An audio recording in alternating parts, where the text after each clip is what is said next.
இப்போ கற்பனை பண்ணி பாருங்க. ராத்திரி சரியா 12 மணி, வெளிய நல்ல மழை பெஞ்சிட்டு இருக்கு. சுத்தி இருக்கிற மொத்த உலகமும் ஆழ்ந்த தூக்கத்துல இருக்கு. அந்த ஒரு அமைதியான நேரத்துல திடீர்னு உங்க ஃபோன் அடிக்குது. ம்.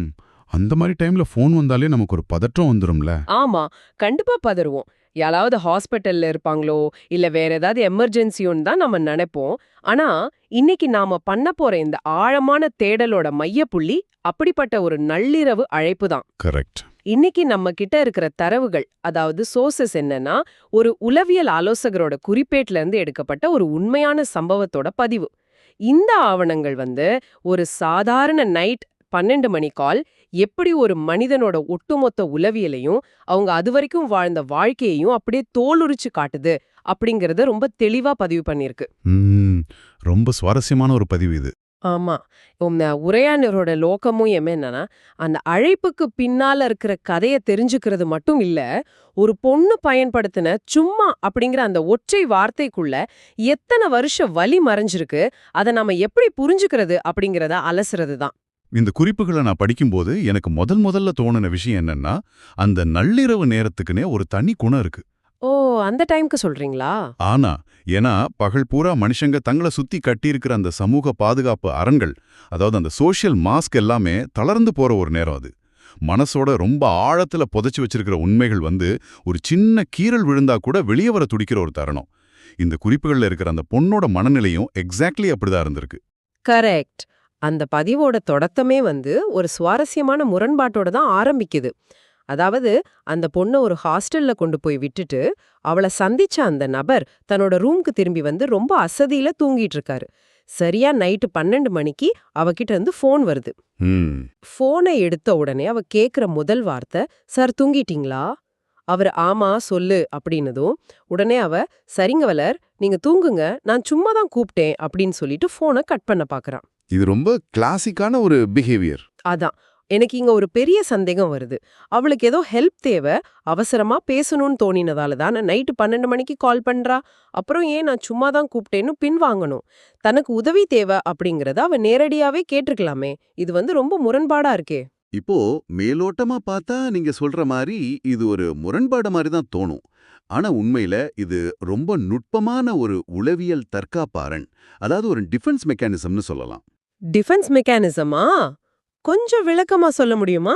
கண்டிப்பா. இப்போ இது இப்படி புரிஞ்சுக்கலாம். நீர்மூழ்கி கப்பல்கள் கடலுக்கு அடியில கும்முருட்டுல போகும்போது எதிரே என்ன இருக்குன்னு பார்க்கறதுக்கு சோனார் பிங் அப்படின்னு ஒரு ஒலி அலைகளை அனுப்பும். கேள்விப்பட்டிருக்கீங்களா? ஆமா, ஆமா. அந்த சிக்னல் அனுப்பி செக் பண்ணுவாங்களே, அதுவா? எக்ஸாக்ட்லி. அது போலத்தான் இதுவும். நான் சும்மா தான் கூப்பிட்டேன் அப்படிங்கிறது ஒரு சோனார் பிங்.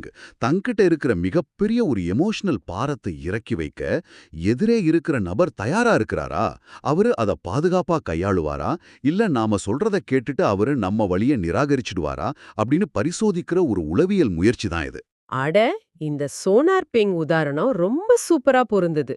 அதாவது, அவ தான் வலிய சொல்ல தயார், ஆனா அந்த வலிய தாங்குற அளவுக்கு அவர் ஸ்ட்ராங்கானவரா, பொறுமையானவரான அவ டெஸ்ட் பண்றா. கரெக்ட். இத அந்த நபர் எப்படி புரிஞ்சுக்கிட்டாரு அப்படிங்கிறது இந்த குறிப்புகள்ல ரொம்பவே சுவாரஸ்யமா எழுதப்பட்டிருக்கு. அவரு மத்த சாதாரண மனுஷங்க மாதிரி, "சரிம்மா, காலையில பேசலாம்" அப்படின்னு போன வைக்கல. ம்.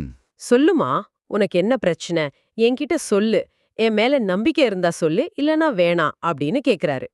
நான் முந்தைய டிராஃப்ட் படிக்கும்போது நம்பிக்கைங்கிற ஒற்றை சாவி ஒரு பூட்டின கதவை திறக்கிற மாதிரி இருக்குன்னு நினைச்சேன். ஆனா நீங்க சொல்ற இந்த சோனார் பிங் உதாரணத்தை பார்க்கும்போது இது வெறும் கதவை சாவி போட்டு திறக்கிற விஷயம் மாதிரி தெரியலையே. கண்டிப்பா இல்ல. இது ஒரு கதவு திறக்கிறது இல்ல. இது பல வருஷமா அவன் மனசுக்குள்ள செட் பண்ணி வச்சிருக்கிற ஒரு செக்யூரிட்டி அலாரம் தான் ஆஃப் பண்ற மாரி. செக்யூரிட்டி அலாரமா? ஆமா. பல வருஷமா அந்த பொண்ணு தன்னை சுத்தி ஒரு சென்சார பொருன்னு வச்சிருக்கா. யாராவது அவ மனசுக்குள்ள நுழைய ட்ரை பண்ணா, இவங்க நமக்கு ஆபத்து விளைவிப்பாங்கன்னு அந்த அலாரம் அடிச்சு அவளை பின்வாங்க வச்சிரும்.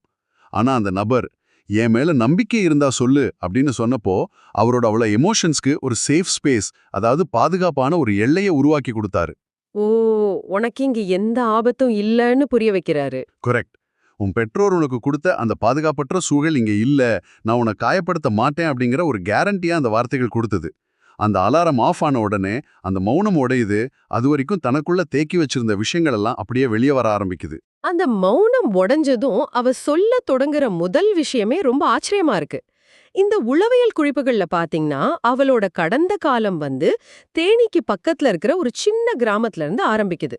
அவளோட அப்பா ஒரு காய்கறி வியாபாரி, அம்மா அவருக்கு உதவியா இருக்கிறவங்க. ம், பொதுவா இது கேக்குறதுக்கு ஒரு அழகான ரொம்ப சிம்பிளான குடும்பத்தோட சித்திரம் மாதிரி தோணலாம். ஆனா அந்த வீட்டுக்குள்ள அன்பை விட சண்டை தான் அதிகமா இருந்திருக்கு. எந்த அளவுக்குன்னா அவ பிறந்தப்போ அவளுக்கு பேர் வைக்கிறதுல கூட அம்மா ஒரு பேரும் அப்பா ஒரு பேரும் வச்சு ரொம்ப பிடிவாதம் பிடிச்சிருக்காங்க.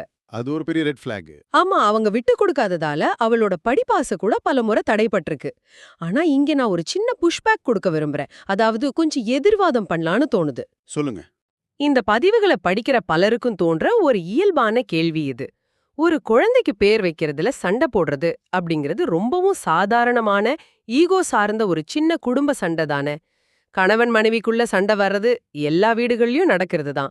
அது எப்படி ஒரு பொண்ணோட ஒட்டுமொத்த எதிர்காலத்தையும் மைண்ட் செட்டையும் இவ்ளோ தூரம் பாதிக்கும்? நாம இத ரொம்ப மிகப்படுத்துறோமோ அப்படின்னு எனக்கு தோணுது. நீங்க கேக்குறது ரொம்ப ரொம்ப சரியான கேள்வி. மேலோட்டமா பாக்குறப்போ இது ஒரு சாதாரண ஈகோ பிரச்சனை மாதிரியோ இல்ல சின்ன சின்ன குடும்ப சண்டை மாதிரியோ தெரியலாம். ஆனா ஒரு குழந்தை பிறந்து வளர்ந்த அந்த ஆரம்ப காலகட்டத்துல நடக்கிற இந்த சம்பவங்களை ஒரு குழந்தையோட மூளை எப்படி ரெஜிஸ்டர் பண்ணுது அப்படிங்கறத நம்ம புரிஞ்சுக்கணும். அதாவது குழந்தை பாக்குற விதம் வேறுன்னு சொல்றீங்க. எக்ஸாக்ட்லி. எந்த வயசுல ஒரு குழந்தைக்கு பெற்றோரோட நிபந்தனையற்ற அன்பு, அதாவது அன்கண்டிஷனல் லவ் கிடைக்கணுமோ அந்த வயசுல அது கிடைக்காம போறது மிகப்பெரிய ஆபத்து. பெற்றோர் பேர் வைக்கிறதுல சண்டை போடுறது வெறும் பேர் சார்ந்த பிரச்சனை இல்ல, அது அதிகாரம் சார்ந்த ஒரு போர். அந்த போர்க்களத்துல இந்த குழந்தை ஒரு கேடயமாவோ இல்ல ஒரு ஆயுதமாவோ பயன்படுத்தப்படுது. அட, நான் இத ஒரு கயிறு இழுக்கிற போட்டி மாதிரி கற்பனை பண்ணி பாக்குறேன். ஒரு பக்கம் அப்பா, மறுபக்கம் அம்மா, நடுவுல அந்த பிஞ்சு குழந்தை தான் கயிறு. அப்போ அந்த சண்டைகள் குழந்தைக்கு தர்ற மெசேஜ் வேறன்னு சொல்றீங்களா? ஆமா. ஒவ்வொரு தடவையும் அவங்க தங்களுக்குள்ள சண்டை போடும்போது அந்த குழந்தை நான் பாதுகாப்பா இருக்கேன்னு ஃபீல் பண்றதுக்கு பதிலா என் வீடு எப்ப வேணாலும் இடிஞ்சு விழலாம் அப்படின்னு பயப்பட தொடங்குறா. கரெக்ட் தானே? ரொம்ப சரியா புடிச்சிட்டீங்க. இத உளவியல்ல லேக் ஆஃப் எமோஷனல் சேஃப்டி, அதாவது உணர்வுபூர்வமான பாதுகாப்பின்மைன்னு சொல்லுவோம். இத ஒரு பில்டிங்கோட பேஸ்மெண்ட் கூட ஒப்பிடலாம். ம். அஸ்திவாரத்துல ஒரு விரிசல் இருந்தா அது உடனே பில்டிங்கை இடிக்காது. ஆனா அந்த பில்டிங் வளர வளர அந்த விரிசல் ஒரு பெரிய ஆபத்தா மாறும். அந்த வீட்ல இருக்கிற எமோஷனல் பேஸ்மெண்ட் ஒவ்வொரு சண்டையோட போதும் ஆட்டம் காணுது.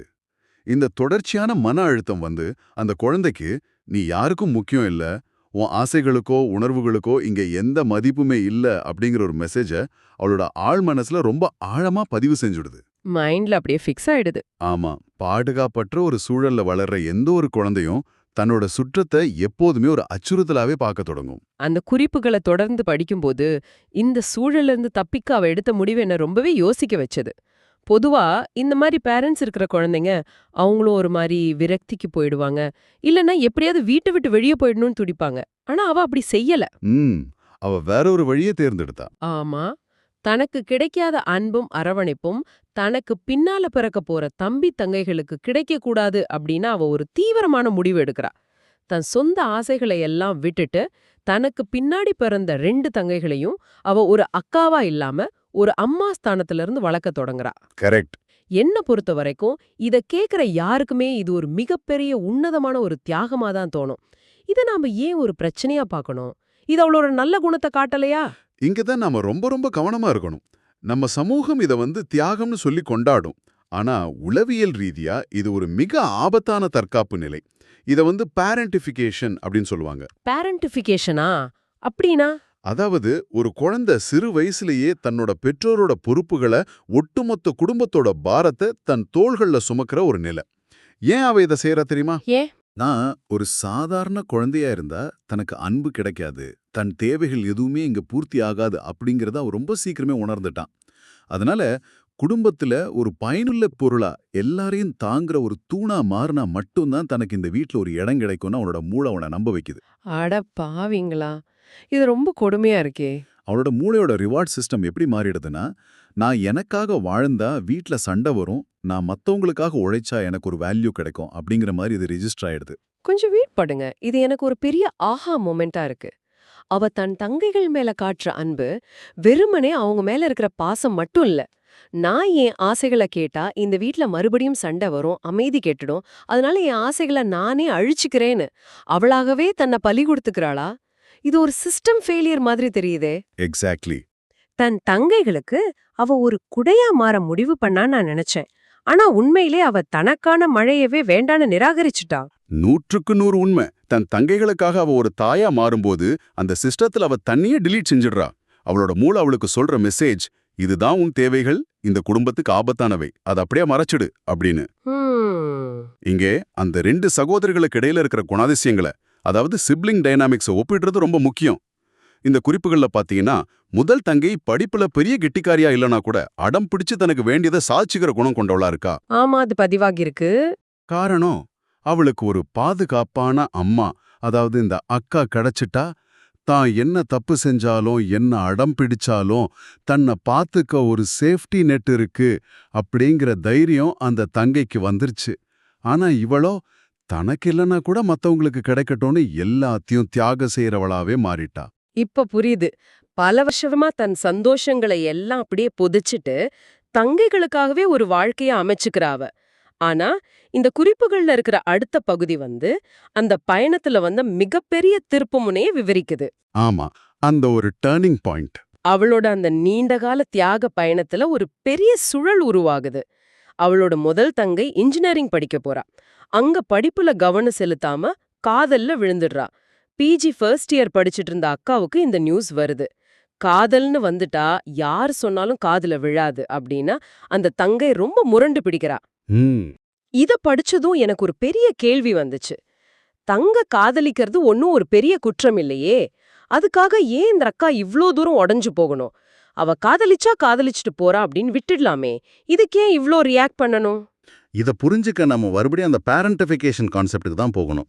அவளுக்கு ஏற்பட்ட அந்த வலி தங்க காதலிச்சிட்டாலே அப்படிங்கிற கோபம் இல்ல, தான் இத்தனை வருஷமா பண்ண முதலீடு மொத்தமா அழிஞ்சு போச்சே அப்படிங்கிற ஒரு விரக்தி. முதலீடா? குடும்ப உறவுல முதலீடுன்னு எதை சொல்றீங்க? இது ஒன்னும் வியாபாரம் இல்லையே. இது பண முதலீடு இல்ல, இது இமோஷனல் இன்வெஸ்ட்மெண்ட். அவளோட ஒட்டுமொத்த அடையாளமே தங்கைகளை சிறப்பா வளர்க்குற ஒரு தியாகி அப்படிங்கிறது தான். தனக்கான ஆசைகளை, தன் கனவுகள் எல்லாம் மூட்டை கட்டி வச்சுட்டு தன் தங்கையோட எதிர்காலம் அப்படிங்கிற ஒரு ஒற்றை புள்ளில அவ தன் மொத்த வாழ்க்கையை முதலீடு பண்ணா. ஓ, இப்ப புரியுது. அப்படி பார்த்து பார்த்து வளர்த்த அந்த தங்க இவளோட பேச்ச கேட்காம ஒரு தன்னிச்சையான முடிவை எடுக்கும்போது அக்காவுக்கு தோணுது, இதுதான், அவ எனக்காக எதையும் கேட்க தயாரா இல்ல. அப்படியானா நான் இத்தனை காலமா செஞ்ச தியாகங்களுக்கு என்ன அர்த்தம்? என் வாழ்க்கையை நான் அப்படியே வீணாக்கிட்டனா? எனக்கென்று யாருமே இல்லையா? அப்படிங்கிற எண்ணம் தான் அவள மனசளவுல சுக்குநூறா உடைக்குது. My God! தங்க தன் கட்டுப்பாட்டை விட்டு போறா அப்படிங்கிறது பிரச்சனை இல்ல, அந்த தங்க போன பிறகு தனக்கென்று ஒரு வாழ்க்கையே இல்லையே அப்படிங்கிற நிதர்சனம் அவளை ரொம்ப வேகமா தாக்குது. அப்போ அவ கோபப்படுறது தங்கையோட காதல் மேல இல்ல, இத்தனை வருஷமா தான் அடையாளமா நினைச்சிட்டு இருந்த அந்த அம்மா அப்படிங்கிற சித்திரம் தன் கண் முன்னாடியே நொறுங்கி போனது அவளால தாங்கிக்க முடியல. எக்ஸாக்ட்லி. அதுதான் அந்த நள்ளிரவு 12 மணி அழைப்புக்கான உண்மையான காரணம். தன்னோட உலகம் ஒரு நிமிஷத்துல அப்படியே தலைகீழா மாறிடுச்சு. இதுவரைக்கும் மத்தவங்கள தாங்கி பிடிச்சவ முதல் முறையா தன்னை தாங்கி பிடிக்க யாராவது இருக்காங்களா அப்படின்னு தேடி இருக்கா. ஆமா, தன் வாழ்க்கையில முதல் முறையா தனக்காக ஒரு உதவிய கேட்கறா. தான் மூழ்கிட்டு இருக்கோம் அப்படிங்கறத அவ உணர்ந்துட்டா. அதுவும் நேரடியா கேட்க தயங்கி அந்த பழைய சோனார்பிங் மெத்தேடை யூஸ் பண்ணி, நான் சும்மா தான் கூப்பிட்டேன் அப்படின்னு ஒரு சின்ன வார்த்தைக்குள்ள தன் மொத்த வலியும் சுருக்கி உதவி கேட்கறான். அவளை பொறுத்த வரைக்கும் அது ஒரு உதவிக்கான குரல் இல்ல, அது ஒரு அபாய ஒலி. இப்போ நாம மறுபடியும் அந்த நைட் 12 மணி தருணத்துக்கே வருவோம். மழையும் நிசப்தமும் நிறைஞ்ச அந்த ராத்திரியில உடஞ்ச குரலோட தம் மொத்த கடந்த காலத்தையும் அந்த நபர்கிட்ட கொட்டி தீர்த்தாவ. அந்த மௌனம் உடஞ்ச பிறகு என்ன நடந்திருக்கும்? அந்த நள்ளிரவு அழைப்பு அவளோட வாழ்க்கையை எந்த திசைக்கு திருப்பி இருக்கும்? தன்னை உணர்ந்து தியாகம் அப்படிங்கிற மாயையிலிருந்து வெளியே தனக்கான ஒரு வாழ்க்கையை தேர்ந்தெடுக்க அவ துணிஞ்சாளா அப்படிங்கறத இந்த குறிப்புகள் நமக்கு முழுமையா சொல்லல. ஆனா இத கேட்கும்போதே எனக்கு ஒண்ணு மட்டும் ரொம்ப தெளிவா புரியுது. இது அவளோட கதை மட்டும் இல்ல. நிச்சயமா இல்ல. நம்மள சுத்தி இப்படி எத்தனையோ பேர் இருக்காங்க. நமக்கு தெரிஞ்ச பல குடும்பங்கள்ல இது தொடர்ந்து நடந்துட்டு தான் இருக்கு. அதேதான் நானும் கேட்க நினைச்சேன். இப்போ இத கேட்டுட்டு இருக்கிற நீங்க கொஞ்சம் யோசிச்சு பாருங்க. உங்கள சுத்தி எத்தனை பேர் தங்கள் குடும்பத்தோட மொத்த பாரத்தையும் வலிகளையும் தங்களுக்குள்ளேயே அழுத்திக்கிட்டு வெளிய சிரிச்சுக்கிட்டே ஒரு பெரிய தூணா நின்னுட்டு இருக்காங்கன்னு எப்பவாவது கவனிச்சிருக்கீங்களா? என்கிட்ட சொல்லு, நான் இருக்கேன் அப்படின்னு யாராவது ஒருத்தராச்சும் தங்க கிட்ட கேட்க மாட்டாங்களான்னு அவங்க ஒவ்வொரு ராத்திரியும் காத்துட்டு இருக்கலாம். அந்த சும்மா அப்படிங்கிற வார்த்தைக்கு பின்னாடி இருக்கிறவங்களோட பல வருஷ கண்ணீரை நாம கவனிக்க தவறும்போது மனித மனசோட மிக நுட்பமான ஒரு அழைப்பை நாம நிராகரிக்கிறோம் அப்படிங்கிறத புரிஞ்சுக்கணும். அவங்க பேசுறதை விட அவங்க பேச தயங்குற மௌனத்துல தான் நிஜமான வழிகள் ஒளிஞ்சிருக்கு. கரெக்ட். இறுதியா, இந்த உளவியல் குறிப்புகள்ல இல்லாத, ஆனா இந்த கதையில இருந்து நான் கத்துக்கிட்ட ஒரு ஆழமான சிந்தனையை உங்ககிட்ட விட்டுட்டு போக விரும்புறேன். ஒரு குடும்பத்துல எல்லோருக்குமே தூணா இருந்து அவங்கள தாங்குற ஒருத்தரே அந்த பாரம் தாங்காம திடீர்னு உடைஞ்சு போனா, அந்த தூணை தாங்கி பிடிக்க யார் வருவாங்க? ரொம்ப ஆழமான கேள்வி இது. அந்த நள்ளிரவு அழைப்பு வெறுமனே ஒரு ஃபோன் கால் இல்ல. அது பல வருஷமா எல்லாரையும் தாங்கி பிடிச்சிட்டு இருந்த ஒரு பெரிய தூண் இரண்டா உடையிற சத்தம். நீங்களா இருந்தா எல்லாரும் ஆழ்ந்து தூங்குற அந்த நைட் 12 மணிக்கு மழை பெஞ்சிட்டு இருக்கிற அந்த அமைதியில வந்த அந்த அழைப்பை எடுத்து என்ன சொல்லிருப்பீங்க? எப்படி அந்த தூணை தாங்கி பிடிச்சிருப்பீங்க? யோசிச்சு பாருங்க. இந்த ஆழமான தேடல் இதோட நிறைவடையுது. மீண்டும் ஒரு சுவாரஸ்யமான அலசல்ல சந்திப்போம்.